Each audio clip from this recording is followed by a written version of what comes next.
ഏറെ ഞെട്ടിക്കുന്ന ഒരു വാർത്തയാണ് ഇന്ന് സംഭവിച്ചത് എന്നുള്ളതാണ്. ഖത്തർ തലസ്ഥാനമായ ദോഹയിൽ ഇസ്രയേലിന്റെ വ്യോമാക്രമണം. മുതിർന്ന ഹമാസ് നേതാക്കളെ ലക്ഷ്യമിട്ടുള്ള ആക്രമണമെന്ന് ഇസ്രയേൽ. ഹമാസിന്റെ പോളിറ്റ് ബ്യൂറോ അംഗം ഖലീൽ അൽ ഹയ്യ കൊല്ലപ്പെട്ടെന്നും റിപ്പോർട്ടുണ്ട്.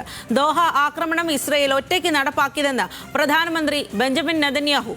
ഗാസ വിഷയത്തിൽ മധ്യസ്ഥ ശ്രമങ്ങൾ അവസാനിപ്പിച്ചതായി ഖത്തർ അറിയിച്ചു. അതേസമയം ഇസ്രയേൽ ഖത്തറിൽ നടത്തിയ ആക്രമണത്തെപ്പറ്റി നേരത്തെ അറിയാമായിരുന്നുവെന്ന് വൈറ്റ് ഹൌസ് പ്രതികരിച്ചു.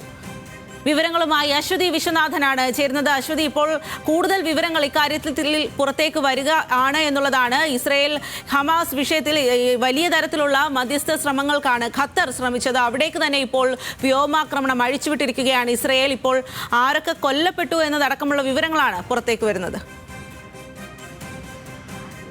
സ്വാതി പറഞ്ഞ പോലെ ഇസ്രായേൽ ഹമാസ് സംഘർഷവുമായി ബന്ധപ്പെട്ട ഏറ്റവും പുതിയ വിവരങ്ങൾ തന്നെയാണ് ഇപ്പോൾ നിലവിൽ വരുന്നത്. ആ വിവരങ്ങൾ അനുസരിച്ച് അമേരിക്കയുടെ അറിവോട് കൂടിയിട്ടാണ് ഒരു ആക്രമണം ഉണ്ടായതെന്ന് വൈറ്റ് ഹൗസ് വൃത്തങ്ങളെ ഉദ്ധരിച്ചുകൊണ്ട് BBC റിപ്പോർട്ട് ചെയ്യുന്നുണ്ട്. മാത്രമല്ല White House press secretary Karoline Leavitt അല്പസമയത്തിനകം ഒരു ക്യാബിനറ്റ് യോഗം വിളിക്കുമെന്നും വാർത്താ സമ്മേളനം വിളിക്കുമെന്നും BBC റിപ്പോർട്ട് ചെയ്യുന്നുണ്ട്. ഈ വാർത്താ സമ്മേളനത്തിൽ ഇതുമായി ബന്ധപ്പെട്ട കൂടുതൽ കാര്യങ്ങൾ അറിയാൻ സാധിക്കുമെന്ന് തന്നെയാണ് മനസ്സിലാക്കാൻ സാധിക്കുന്നത്.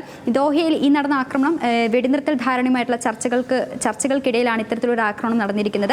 ദോഹയിലെ ഹമാസ് കേന്ദ്രങ്ങൾ ലക്ഷ്യമിട്ടായിരുന്നു ആക്രമണമെന്ന് ഇസ്രായേൽ സ്ഥിരീകരിക്കുന്നുണ്ട്. കഴിഞ്ഞ ഒക്ടോബർ 7 ഉണ്ടായിട്ടുള്ള ആക്രമണത്തിന് ഉത്തരവാദികളായവരെയാണ് തങ്ങൾ ലക്ഷ്യമിട്ടതെന്ന് ഇസ്രായേൽ ഡിഫൻസ് ഫോഴ്സ് പുറപ്പെടുവിച്ചിട്ടുള്ള പ്രസ്താവനയിൽ പറയുന്നുമുണ്ട്. അതേസമയം ഹമാസ് നേതാവ് ഖലീൽ ഹലയെ കൊല്ലപ്പെട്ടു എന്നാണ് ഇസ്രായേൽ അവകാശപ്പെടുന്നത്. എന്നാൽ ഖലീൽ ഹലയെ ഉൾപ്പെടെയുള്ള ഹമാസ് നേതാക്കൾ സുരക്ഷിതരാണെന്നും ഹമാസ് പറയുന്നുണ്ട്. അതേസമയം രൂക്ഷ വിമർശനവുമായി ഖത്തർ ഈ ഒരു ആക്രമണത്തെ അപലപിച്ചുകൊണ്ട് രംഗത്തെത്തിയിട്ടുണ്ട്. ഖത്തർ പരമാധികാരത്തിന് വെല്ലുവിളി ഉയർത്തുന്ന പ്രവർത്തനങ്ങൾ ഒരിക്കലും അംഗീകരിക്കില്ല എന്നും മധ്യസ്ഥ ശ്രമങ്ങൾ അവസാനിപ്പിച്ചതായിട്ടും ഖത്തർ വിദേശകാര്യ മന്ത്രാലയം പ്രസ്താവന പുറപ്പെടുവിച്ചിട്ടുണ്ട്.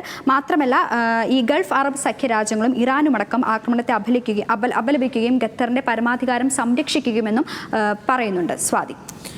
ശരി അശ്വതി, എന്തായാലും ഏറെ നിർണായകമായിട്ടുള്ള വിവരങ്ങളാണ് ഇപ്പോൾ അവിടെ നിന്നും വരുന്നത് എന്നുള്ളത് ആണ്. കൂടുതൽ വിവരങ്ങൾ, എന്തൊക്കെയാണ് നാശനഷ്ടങ്ങൾ ഉണ്ടായത്, ഇതിന് പിന്നിൽ എന്താണ് ലക്ഷ്യം എന്നുള്ള കാര്യങ്ങളടക്കം ഇപ്പോൾ വരുന്നുണ്ട്. ആ വിവരങ്ങളാണ് അശ്വതി വിശ്വനാഥൻ നൽകിയത്.